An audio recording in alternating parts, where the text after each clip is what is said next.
Welcome to the video, guys.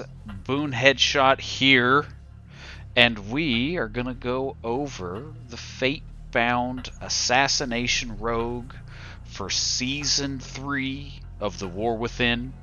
If this is your first time stopping in, it's so glad to see you. If you've been here since the beginning, welcome back. We are still kicking. So, real quick, this video is going to be mostly about Fatebound and how to stack your coins, or at least give yourself the best chance to continue stacking your coins so that you can get up to these high stacks like what you're seeing here in this introduction. But we're going to go over everything. We're going to talk about the class talents, the hero tree. We'll talk about the opening rotation as well as the maintenance phase, and then how to give yourself the best chances at stacking up coins. So, without further ado, again, welcome, and let's get started. So, let's jump straight in. We're going to start at the beginner level here. Use the checkpoints that I've got set up for the video down below to skip to the areas that interest you most. And we're going to start, like I said, beginner level. We're going to talk about the talents for Fatebound rating. They're pretty similar on the assassination side as they were for Deathstalker. So if you have been running Deathstalker for most of the season, most of this all looks the same to you. On the rogue side, we now take Cold Blood. So we're giving up our forced induction for Cold Blood, and we'll go over that when we get to Fatebound. If I could figure out how to talk to you.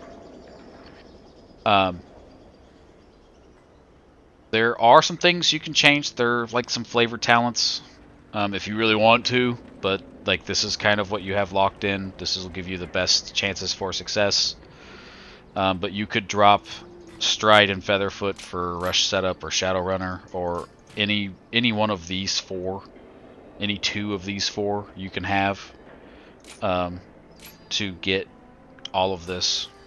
But Featherfoot, Unbreakable Stride, they're going to give you the best mobility during an actual encounter. So I recommend running those two. And then you can run Cheat Death or Elusiveness. Cheat Death is better for pugging. If other people in the raid make mistakes and cause mechanics to do extra damage, this will keep you alive. It'll keep you alive if you're in the wrong spot for a mechanic. If you've got everything figured out and you're in your groove with the healers, then run Elusiveness.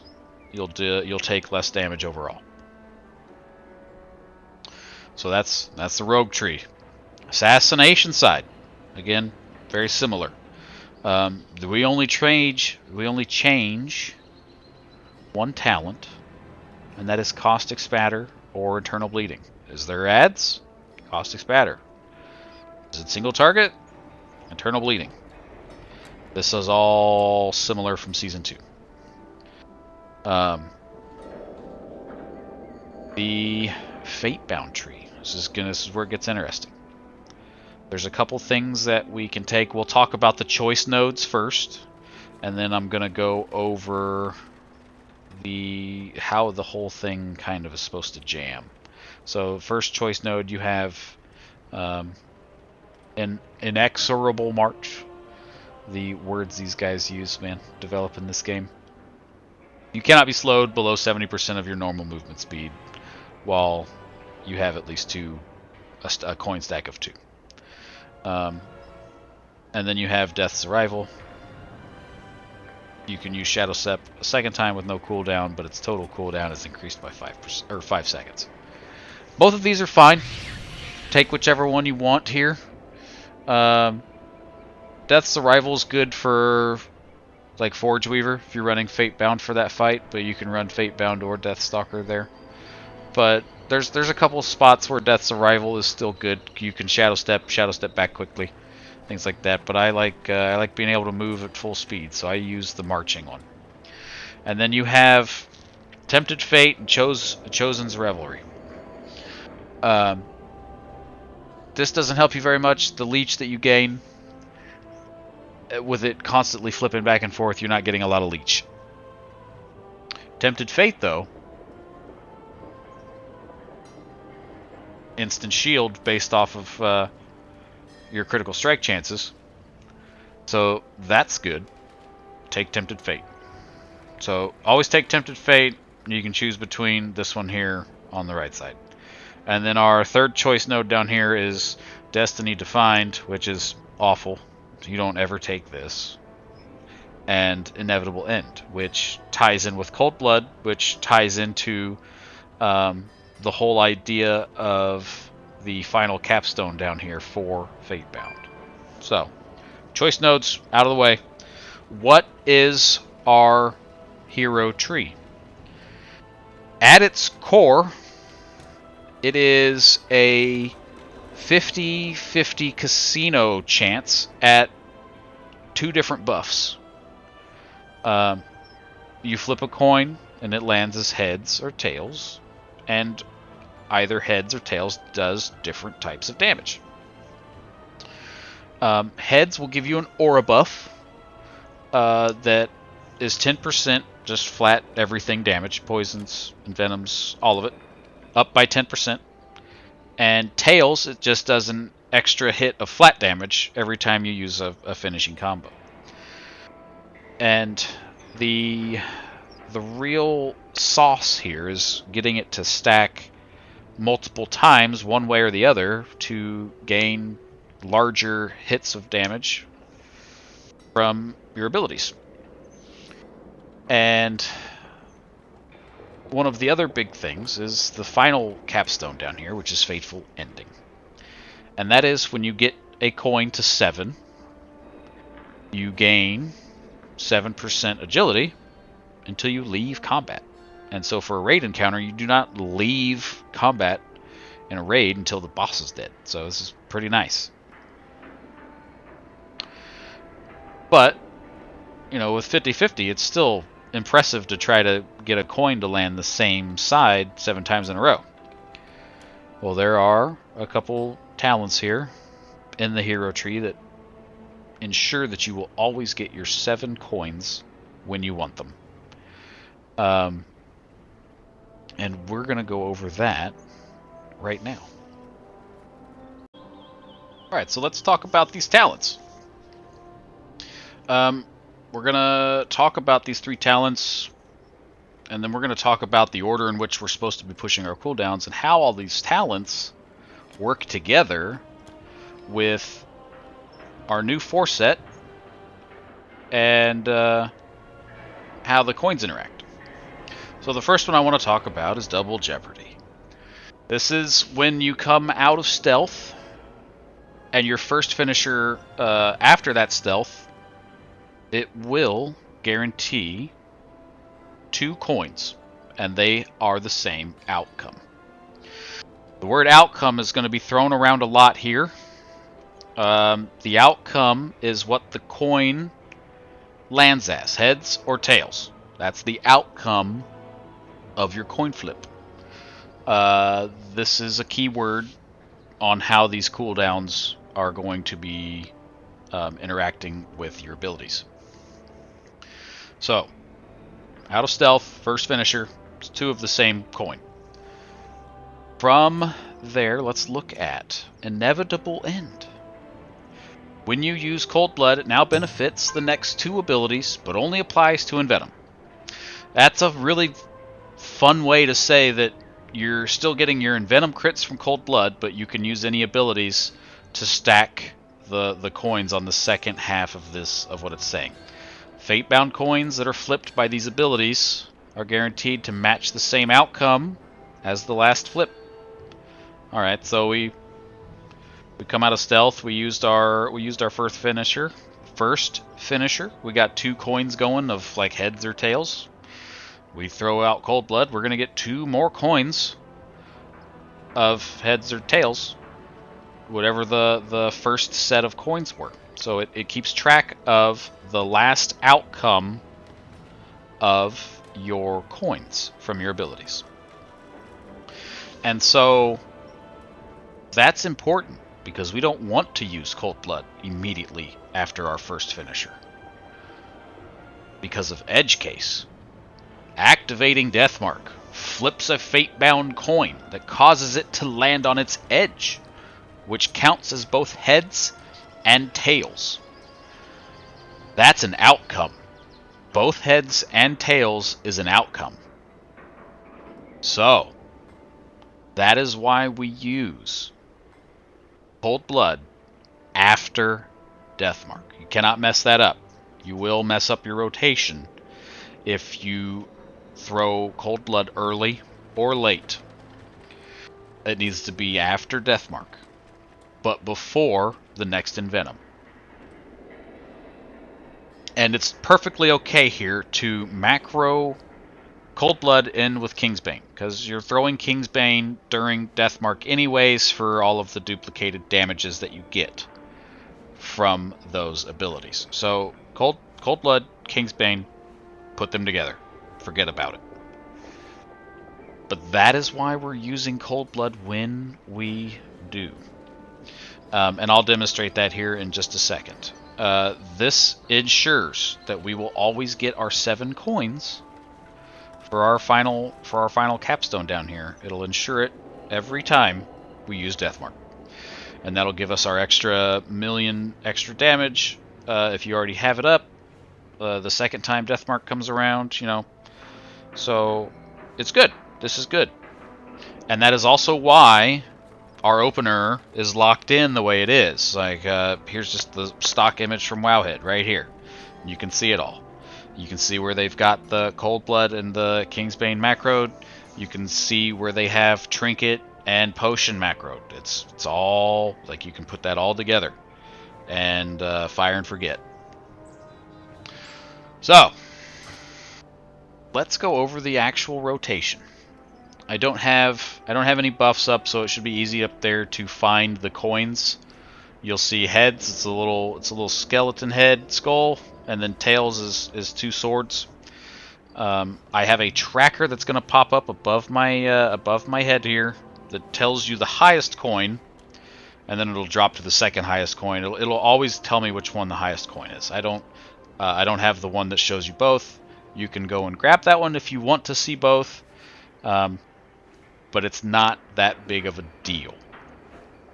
That's, again, just player preference. So, we've got Bone Spike just out here doing the Lord's work for me. Thank you. So we're going to go through this slow. The only thing I'm really worried about is not letting my coins fall off. I'm not worried about the Envenom buff, which is the green bar that'll start ticking down underneath my combo points. For just the explanation of how this rotation and talents work. We're just going to talk about and keep the coins going. So it'll be slow. It won't be fast, but it won't be super slow. It's going to be like a medium pace here as we talk it out.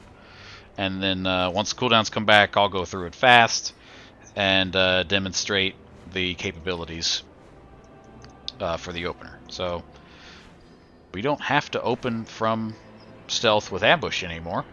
We're not Deathstalkers. We don't have to apply a mark. So you can start with Garrote. We're garroting, we're building. First finisher, we got 2 heads. That's great. Second finisher now is going to happen. That's our Envenom. That we got to build our foundation for big Envenoms during the Deathmark. So we're going to Envenom. I got lucky. It's the same coin. So now, when I shiv into Deathmark, I'm going to get 1 of each. Now, Kingsbane, and more importantly, Cold Blood just went out. And before we Envenom, we now vanish to reactivate Double Jeopardy. And we're going to be at 9 stacks of whichever coin. If you're lucky, you'll be at 9 if you got to 3 stacks in your opening 2 finishers. Or you'll be at 8. if you're unlucky. And that is how you stack your coins for your damage phase. And that is why, like, that rotation cannot change. From Deathmark to Cold Blood to the next Envenom. Vanish has to get snuck in there. So they all go out, and that is why. That Vanish is super important for that double jeopardy to ensure that you are getting your coins. Alright, so let's talk about gearing really quick, guys. I just want to say you want to try to chase down as much critical strike as you can. I'm going to kill my flask real quick. And this is the current stat weights that I'm sitting at. Critical strike is at 20,700, almost 800.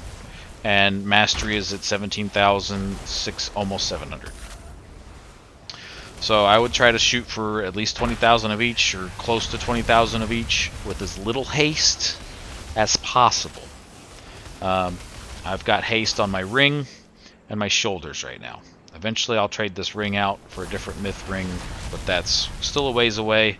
It's got a good amount of critical strike on it, which is what I was needing at the time. This video has taken a long time to come out because of how difficult it has been for me to get enough critical strike to actually make this video work, so that you guys could have something to base your character off of as a reference. And so that's why I wanted to make sure this was done right for you guys. And so I would say that your number one target needs to be Astral Antenna. Hunt that thing down, get it as quickly as you can. And then secondly, a good on-use trinket. So that's either Lily from the Eco Dome dungeon, or the Forge Weaver trinket, or the Prism trinket. All three of these are great. And the Lily of the three is probably the lesser of the three. It's really good in Mythic Plus, but so are the other two. Of the three, though, you'll want the Prism. So put that on your target list. And then, after that, we're going to want our strongest weapon in our left hand. Our weapon-based abilities draw a base amount of damage from whatever our main hand weapon is. And so, stronger weapon is a stronger base that the abilities are then calculated off of. So put your strongest dagger, even if it's got the crappier stats, you want your strongest item level dagger in your main hand. Alright, so the rest of this is just kind of falling naturally with versatility. Sim your character. My sims were telling me to put some gems in that I wasn't expecting, so I'm running crit verse, and then I'm running mastery verse, and then crit mastery, which is what to be expected. And so that's pretty much it for the character. Astral Antenna, a good on use, a strong main hand, and you're off to the races. Alright, so hello, there we go. So let's get our flask going again. We use mana oil for the critical strike. We're using Council's Guile for the critical strike. All of that will give us chances at maintaining the ability to just use Mutilate and into an Envenom. And real quick, just to not run off too much on a tangent, Seal Fate and Deal Fate. Those are the two talents that are working together to give you 5 combo points for 1 use of Mutilate. Let's see if I can demonstrate that real quick here. There's 4. There's only 2. I'd like a little bit of luck here. Oh, still don't have it. Still don't have it. We'll get there, I promise. There's one. Alright, so 1 Mutilate gave me 5 combo points, and then from there you go into a finisher with it and stack coins. And so that's why as much critical strike as you can get is the way to go for this, is to have that happen for you as many times in a row as possible. Alright, so coins fell off. We're all buffed up. Let's run through the... We'll run through the opener, and then I'll talk about my maintenance phase and how I'm kind of experimenting with short sending ruptures. I've been playing around with the idea of forcing envenoms for my coin flip finishers to give me the best possible chance at stacking a coin of the same side. And I start trying to focus that if I'm around 7 stacks or more, or getting close to 7, because when we hit our 7th stack, we get an extra 1,000,000 damage sent. So I want to try to get that as much as I can, or get a coin face to stack as high as I can. Tails will give you more coin damage if you can get the tails side higher. But either coin stacking high is good. Alright, so let's go through this opener here quickly, and then I'll talk through the rotation as it's happening and why I'm doing it a certain way.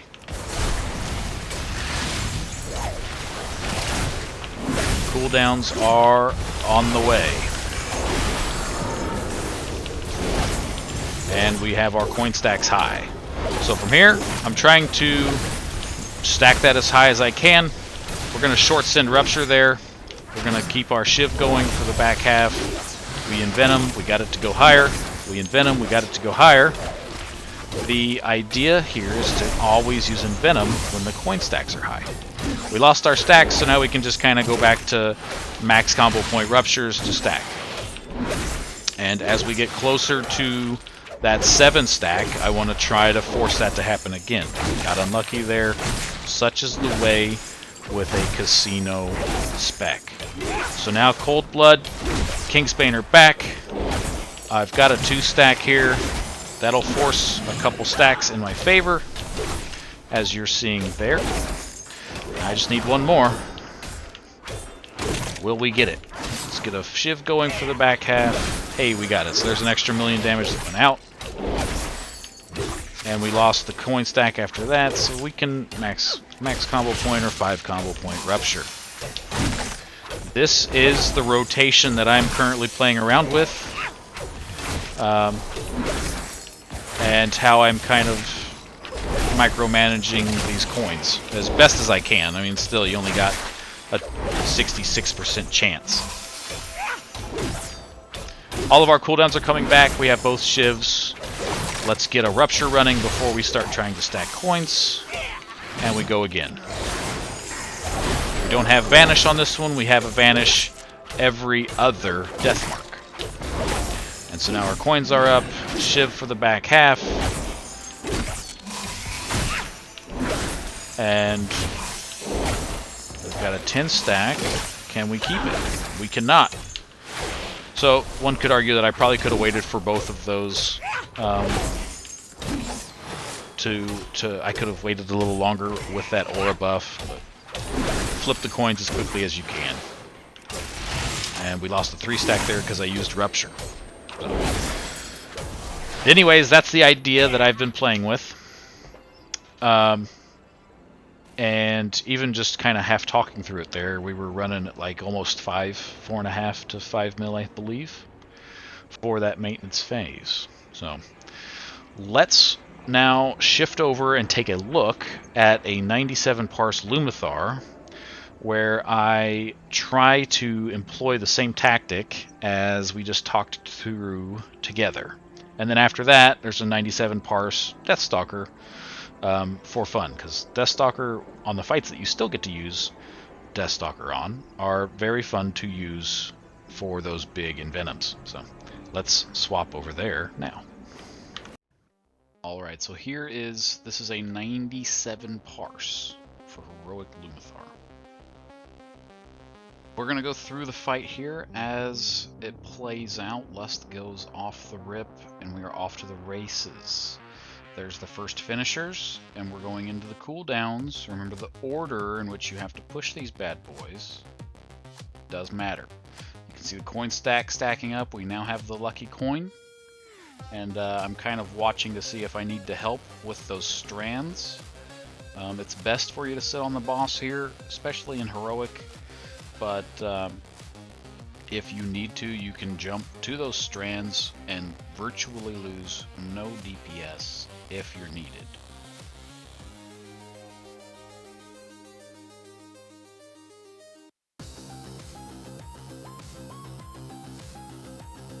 We hit 7 again, so we got an extra lucky coin hit, which does another 1,000,000 damage. Always nice to have. Unfortunately, we lost the stack right before Cold Blood came, so we start over again.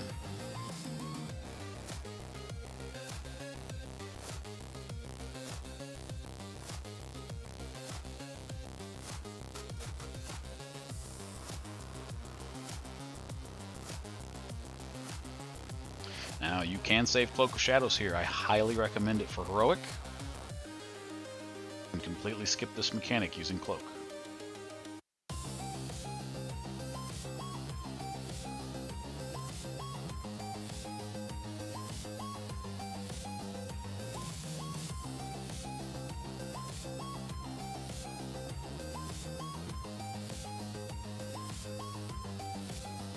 Cooldowns go out again. This is the second death mark.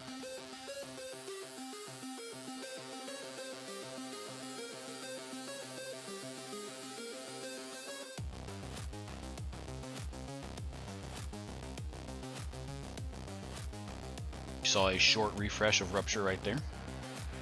Trying to preserve my higher stack. Alright, so as we go into phase 2, I make a really tiny inaccuracy. And that's where I don't have Death Mark ready to go at the beginning of this phase.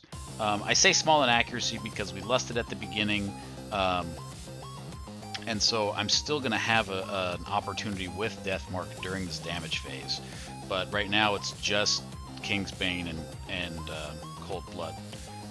I want you guys to start paying attention to the pacing. I'm going to start slowing down because I see a pretty big opportunity here with a 10 stack of tails. I'm going to try to slow down and wait out my cooldowns of King's Bane and Cold Blood to utilize with a already pretty high stack. And we're gonna get this tail stack up to 23 before it finally falls off. So I'm slowing way down here. I've got Rupture about to fall off. I'd like to get it refreshed, and I get a small one going here, and now the cooldowns go out. And you'll be able to see 22, I think, on the counter. I'll post 23, but you can see it up there at the top of the video before it finally falls off, and that's how you can get a massive amount of burst down. And again, a lot of that's luck, but when it falls in your favor, it is very fun. And even now, we're still riding the high from that cooldown as the heads coin starts to stack back up for me. So same idea here, as the boss is finally starting to die. Envenom to ensure your stacks. And that's Fatebound in a nutshell. Okay, now let's move into a quick Deathstalker fight. This is one of the few fights in here that still works great with Deathstalker. There are some timings that just work well. And really the best thing that you need to remember is that Season 3 Deathstalker, when you push Shiv, that you now consume a charge of your Deathstalker's mark. So as long as you're shiving at 2 or 1, you will have a Darkest Night that's still being empowered by your supercharger. So that's all you really have to remember as far as the change goes here. Your Shiv lasts longer, so some of your Shiv bleeds over into your lingering darkness, but the same principles still apply. Make sure Shiv is up for King's Bane. Make sure both Shivs are up for Deathmark, and then in your Lingering Darkness, make sure that you Shiv your Darkest Night and it's supercharged. So the superchargers are those blue combo points that you see on my weak auras there. But for the most part, this fight runs on a timer. As far as her opening up all of her friends, you want your cooldowns started pretty quickly as soon as you can. So same thing, 2 finishers, and then you're in your cooldowns, so that they line up in time for the big ad phase, which you will see coming up. So just a quick refresher on the fight. If you get the orbs, take them out. If you get the lines, make sure you break the canisters. And then from there, like, the ads do not live for very long at all on these first couple iterations of the mechanic. You can cleave them down relatively quickly. Kingsbane comes back in time for these ads, so you can get a couple splash damage tick marks off from Kingsbane before they literally delete themselves, like they're already gone. So you start getting set up for the center ads here now. Keep an eye on the knockback. As long as you're not too crazy with your shadow steps, you should always have one for it, so that you never get knocked out of bounds. But we are now going into the center of the room here with all the other canisters, and you'll see here how the cooldowns start to line up, and they're in your favor to really splash damage and make them all disappear. I'm throwing up an extra Rupture just to help with some energy. If you can get an opportunity to do it before the ads die, do it. You'll get your energy back with the Rupture sniping. It's good. But here come all the ads, and here come the cooldowns. As soon as they're up, reset them and go.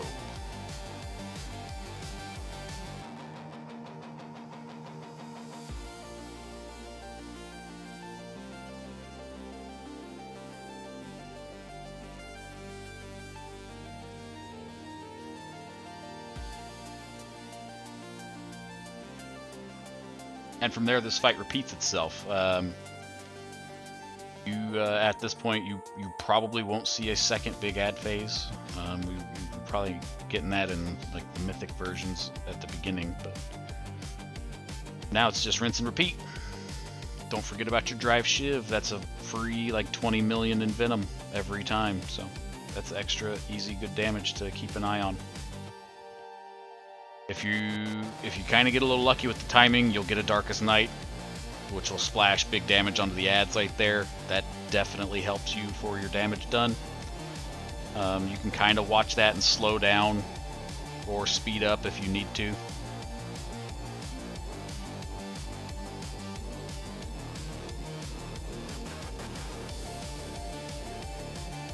Here comes a supercharged Darkest Night. 17 mil almost.